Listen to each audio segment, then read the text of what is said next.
This episode is brought to you by Global X. Since 2008, Global X ETFs has been committed to empowering investors with unexplored, intelligent solutions. Global X specializes in exchange-traded funds that offer exposure to the artificial intelligence ecosystem, including themes like data centers, robotics, semiconductors, and cloud computing. To learn more about Global X's entire suite of ETFs, from covered calls, fixed income, emerging markets, and more, visit globalxetfs.com.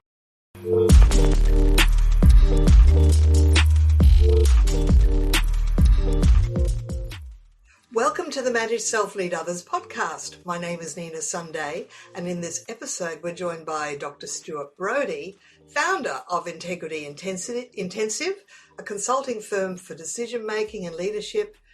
He's author of The Law of Small Things, Creating a Habit of Integrity in a Culture of Mistrust. It's a book that evolved from many years observing good people trapped in our culturally acceptable, yet, Stuart argues, dysfunctional understanding of integrity. Welcome, Dr. Stuart. I'm looking forward to our conversation. Well, thank you very much. Well, the first thing I want to do is thank you for elevating me to the status of doctor. I do hold a doctorate, but in the United States, lawyers, although technically doctors, are never referred to that way. So I definitely appreciate this. I'm interested, why did you title your book The Law of Small Things?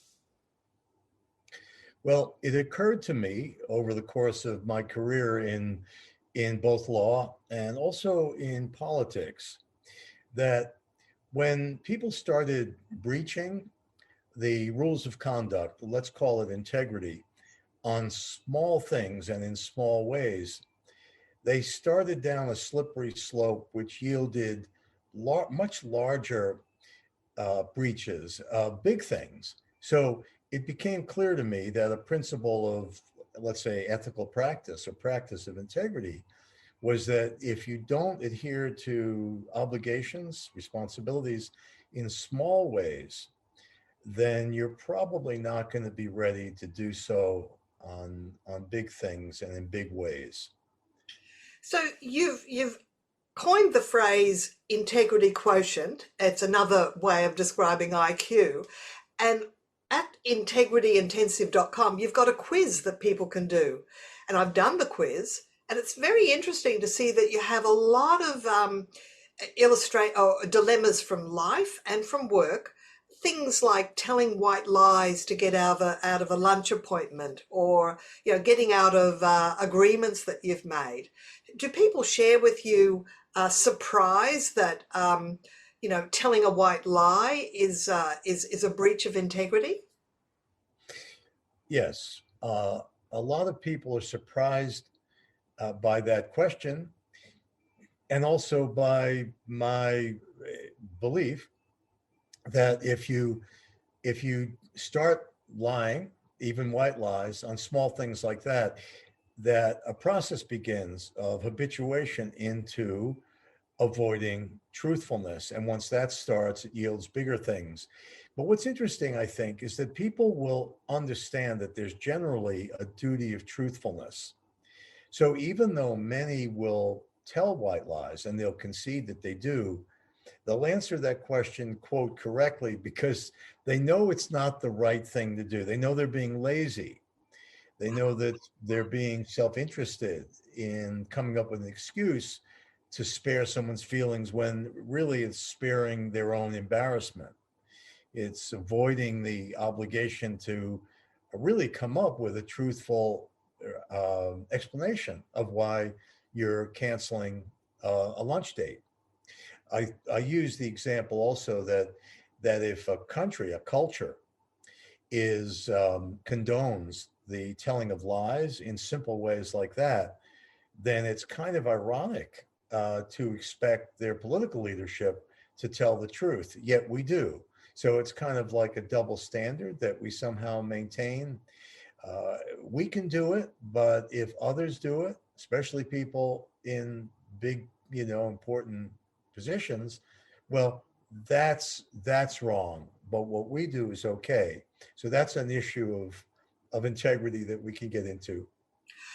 In the quiz, one of the workplace examples was that a manager confides in you that they're going to be laying off one of your colleagues, and you happen to know that that colleague is about to embark on a new mortgage for a new house that they're buying, and you're concerned that this, if they don't have a job, that might create financial disaster for them. That's a dilemma. You have to honor the fact that your boss has confided in you, and yet how do you indicate to that person that perhaps taking that financial step is not a wise move at this time? How would you answer that one?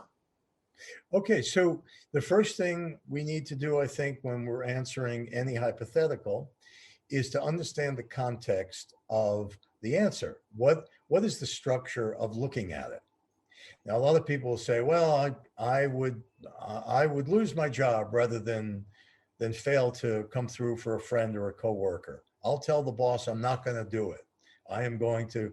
I'm not going to not tell my friend." So that's a tough position. Some people say that. Whether they do that or not in real life is a completely different matter. And others say, well, I will follow what the boss says because he's my boss and they pay my paycheck. When I say let's understand the context, it means what are the inherent promises that flow from that situation?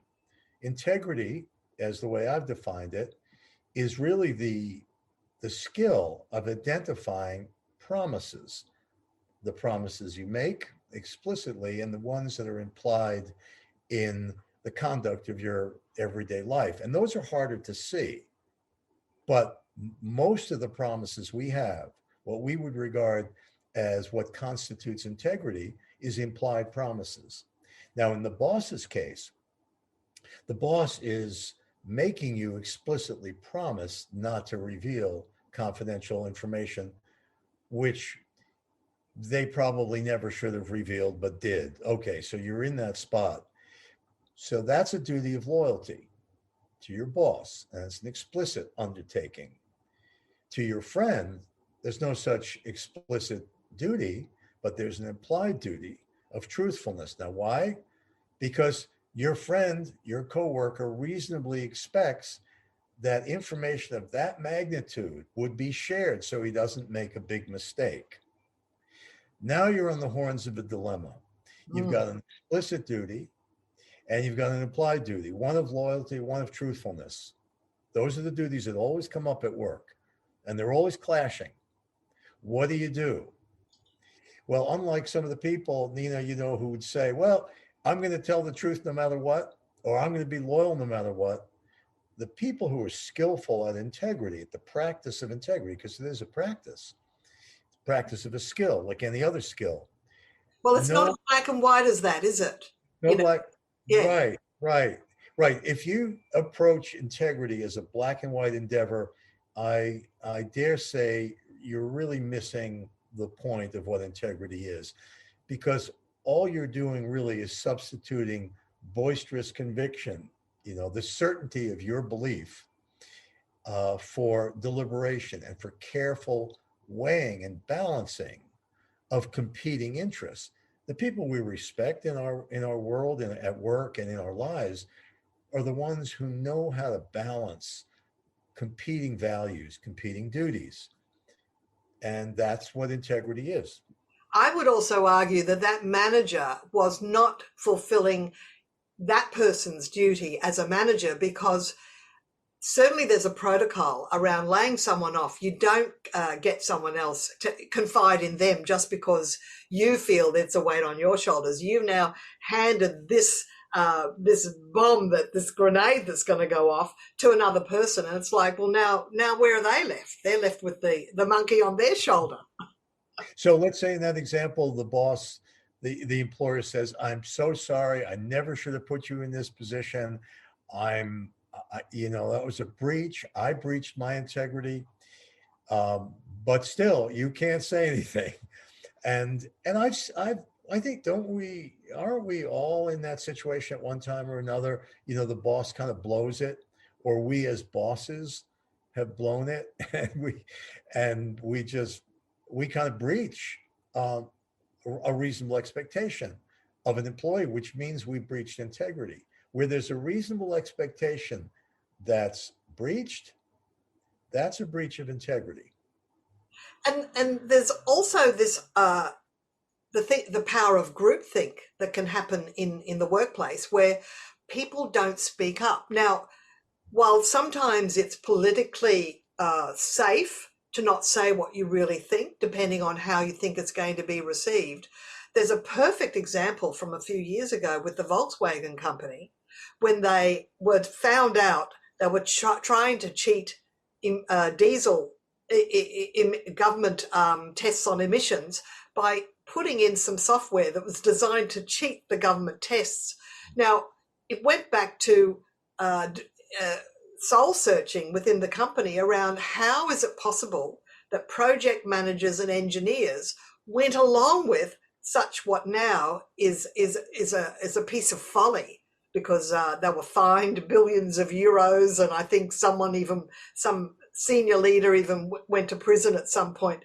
And of course, the VW company had to shrink its workforce by thousands in order to say, we're not going to do the diesel anymore. We're going to go back to the drawing board and design an electric car. And they will come through even better. But there was this whole thing about we need people to speak up when breaches of the law are being contemplated, so we don't go down that track where it becomes a whole calamity for calamity for the company.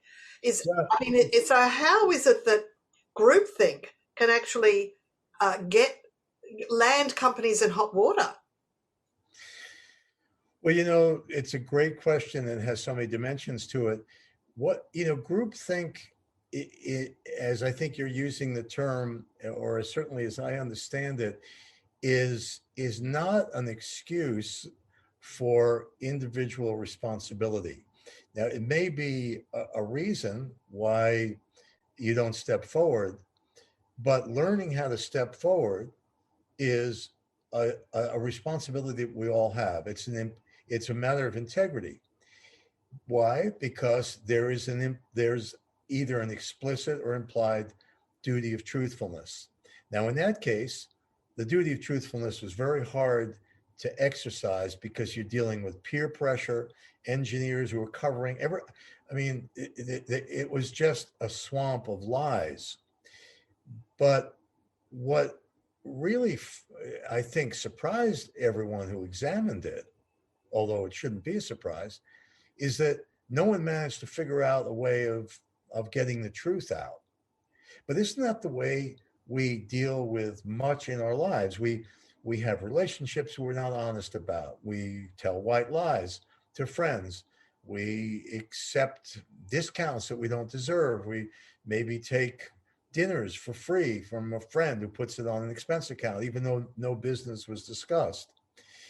There are so many ways in which we start to hedge, but we keep saying, well, on the important things we'll be ready. But on the important things, you're suddenly there. Be like being at a stage, at Carnegie Hall or Covent Garden or in Sydney at the Opera House, and you haven't practiced the score. Well, you can't expect to sing.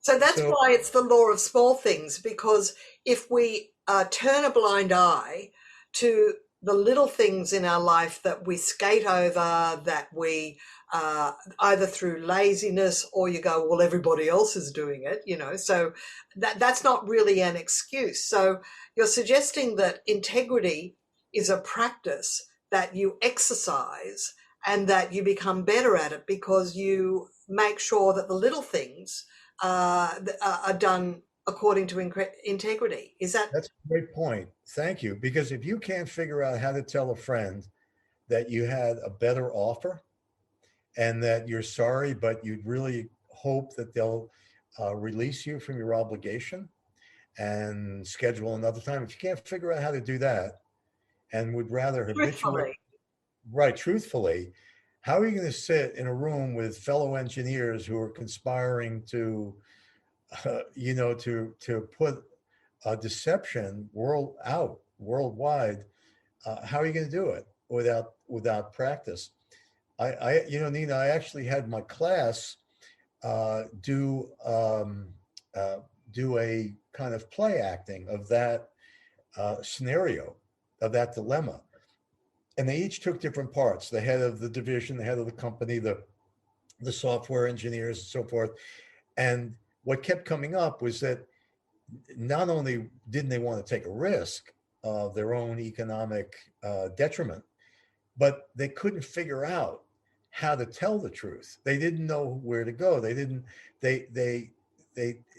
know how to language it in a way that could start enlisting their fellow employees. You know what, you and I were talking before about the mission statement, which is a classic example, right, of an employer coming in. And I hope I'm not going on into something that you wanted to do, but I thought this was relevant because I've seen it so many times in my life as a lawyer. The company president comes in and she says, "I've got the greatest mission statement ever. I wrote it myself," and then says, "Well, what do you think?" Well, who's going to stand up? But that goes against best practice in the sense that you go to your people with questions rather than with answers. Of course. And you might say, look, I've got the start of a mission plan here, but let's take this, let's pull it apart and let's recreate it together or create it together. So that's what creates ownership. So managers now have to understand, don't go to your people with all the answers. Get the questions started so that then you can actually map it out. And in my book, I've got a chapter about leading from the front and always having a little conference table with a flip chart or a whiteboard and just record what's coming up in the conversation so people can see in front of their very eyes, these are my ideas. And it's a clever manager that makes their team feel as if they came up with what you've kind of been steering them towards, but not obviously, of course. But it's allowing for the fact that there are things that your people will come up with that you never in a million years would have come up with yourself. So it's the sum of the team comes up with better ideas than just one person working solo. Well, my experience with the workplace, and I was an employment lawyer for 30 years, is that the real difficulties are not with bosses that understand sort of the dynamic between leadership and followership, but are sort of wedded to the old command model. And that's not because they subscribe to the theory, but because their egos and their personality just drives them to that. But it drives all of us. You know, on the one hand, we have our egos or whatever the source is of a kind of certainty about the way we want things done, the way people should act. And they're not reasonable expectations, but they're expectations. I mean, expectations can be reasonable and they can be unreasonable. But an employee has to deal with both. And reasonable expectations need to be adhered to, fulfilled. Unreasonable ones can't be. I mean, they are because we're in tough spots. On a boss, for instance, who says, "I just don't want you to report this," or hold it back for 2 weeks. Okay, well, that boss is demanding a duty of loyalty that is misplaced because it violates the duty of truthfulness. Okay, we all know those things. The question is, well, how do you deal with that? A boss exacting loyalty when there's a duty of truthfulness competing with it. And that's where integrity comes in. And that's why experience or practice is so important, because you learn how to express it. You know, from what my experience is in my country, and I think around the world, people associate integrity with the boisterous assertion of conviction. And I don't know where people get that. It's derived from the strength of a belief. You strongly believe something, so it must be right. But integrity is not that. It's actually the skill in questioning your belief and monitoring it. So I think that's what you were talking a little bit about. That's right. And you were talking a little bit about the small things. Now, Do people share with you the things that annoy them, that, they show integrity, but, look at the rest of the world, they do this? And I'll give you my example. One of the things that I pride myself on is always returning a book that I've borrowed. And I do not own a book that I've borrowed. I don't still have in my library a book that I've borrowed, because I make a point of getting it back to that person within a timely space of time. But I notice that if someone says, can I borrow this book? In my head, I say, I have to be prepared to never see this book again, because I don't recall ever getting a book back that I've loaned out. And I'm willing to say no if I think I need to see this book back in my library. So I'm going to say no. So do other people share that particular example, or is that just me? That's a good example, because the reason why it's a good example is because it indicates the two ways that we make promises. If we take out a library book, there's a date certain. Let's call it April 15th. And you have to return it by then. So there's an explicit promise that you will. You may not pay a fine, so forth, but there's essentially a promise. Yes, I take it out. But if you take a book, borrow a book, your friend says, here, borrow it, and doesn't say anything about the day of return, well, that's an implied promise. Okay? You don't state it explicitly, but I think what you're bringing up, and I have the same issue, I find myself always returning a book, but looking for books that I've lent out and people not returning it. There's something about it. But, that's kind of like the dilemma of integrity. If you're not paying attention to things like that, well, that's a kind of habituation. I was watching one of your videos, and you talked a little bit about, and it's a documentary that I saw. It was the climbing of Mount Everest and the whole politics around that, and the fact that, some people, some people just can't make it through oxygen starvation or hypothermia. And the story goes, it was one particular day that 40 climbers passed by someone that was sitting in the snow, unable to go forward. And all they did was maybe offer them a little bit of oxygen, or offer that person a blanket. But no one took ownership of the fact that this person was in trouble. They were so focused on them getting to the summit that day because the weather's right and the summer, the date of the year is right. They didn't want to abandon their own climb.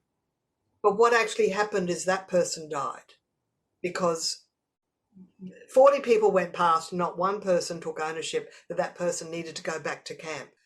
No one was the good Samaritan to abandon their climb, and it resulted in the loss of life. That's a terrible breach of integrity, and yet not one person really was totally responsible just because they walked past, but in a sense they were. Yeah. Well, that story is very powerful for two important reasons in understanding integrity. Well, the first one is there's no duty to bag a Himalayan peak. That's a self-interest. That's a hobby. That's something you'd really like to do. Self-achievement. Right. I mean, that's something that you worked hard for. There's no denying that. Paid a lot of money, but that's not a duty. Selfishness, it's a selfish goal, and that's fine. But when it conflicts with duty, self-interest has to be subordinated. Why? Because if you start elevating self-interest above duty, which all 40 of them did, because after all, what is a higher duty than saving a life? Your own or somebody else's? It's the same thing. And that's what we see in cultures all across the world. So that's the first thing. The other thing is that if you had asked those climbers, well, what would you do in that situation before they faced it?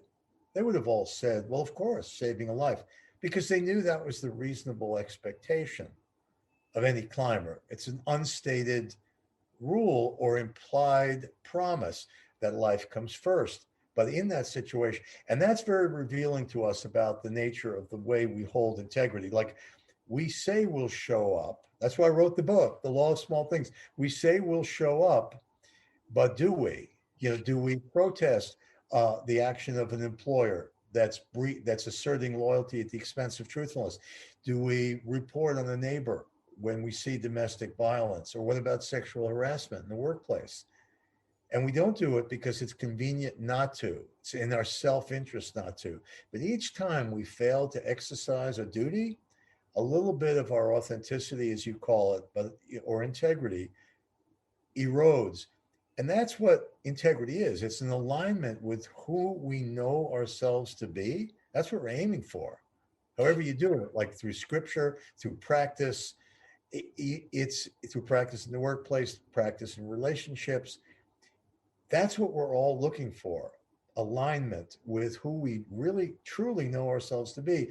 And when you fail at these duties, that gets eroded and you get further away from that goal. That's why I wrote the book. I'm just thoroughly enjoying immersing myself in this book. And you do talk about the illusion of moral competence.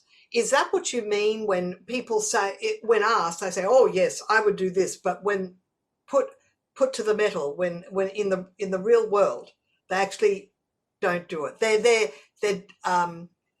in denial about their own degree of integrity and moral competence. So one of the illusions of moral competence is that I can do that. That's okay. I'm not hurting anybody. Or the white lie. That's why they call it white, because you remain pure after telling it. So it's like, that's what it, and the idea is that doesn't really impact me, even though I've just lied.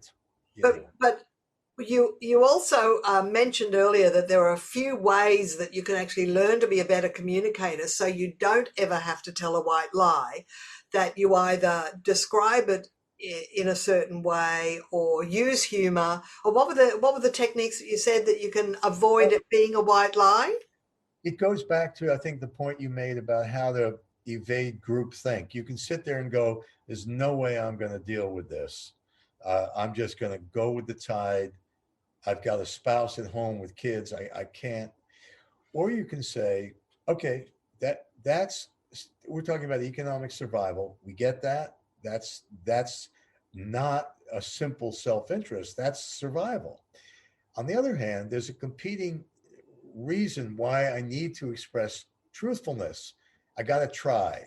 And so you get into things like saying things indirectly or humor.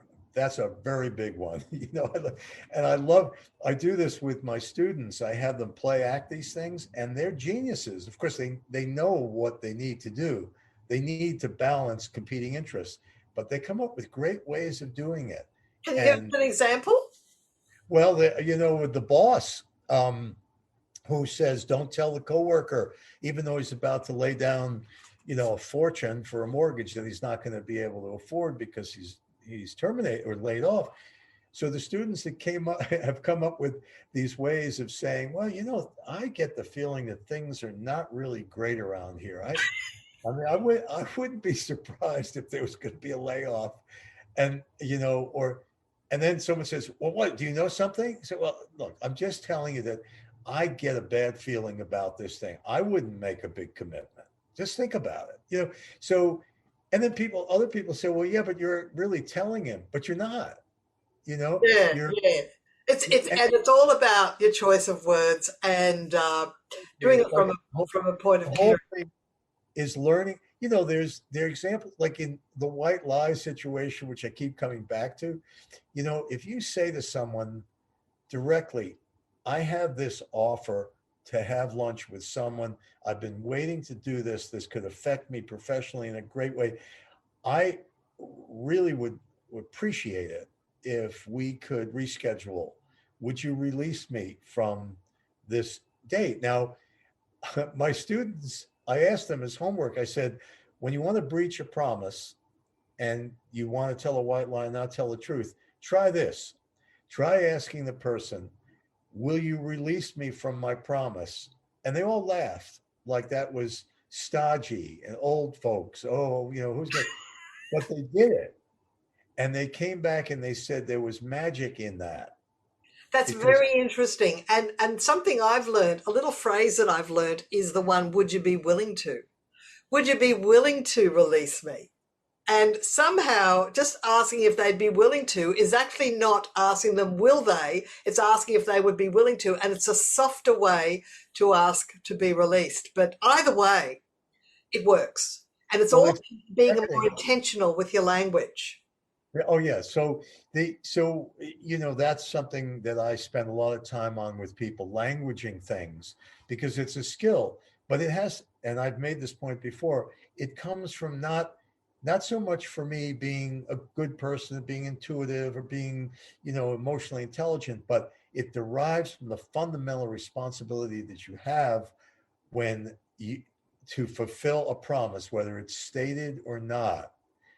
And that is the key to this. Now, I want to urge your viewers to take the quiz because um, I think they'll find it fascinating in this context, because they're going to get some things wrong. They're going to get some things that I'll say are not reflective in integrity, but they think might be. I would be fascinated. And when any of your viewers take it, put in the little box that they are taking it because of this show, and then we'll see how everyone Yeah. does.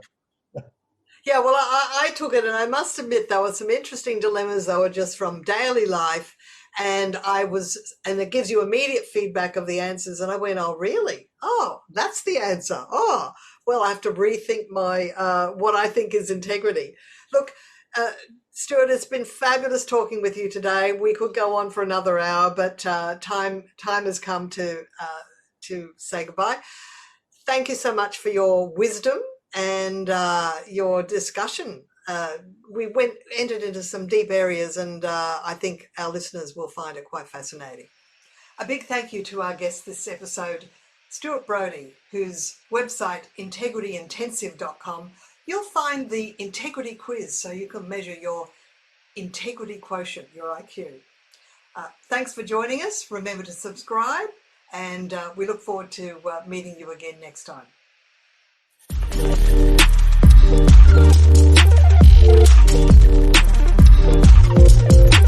This podcast is a part of the C-Suite Radio Network.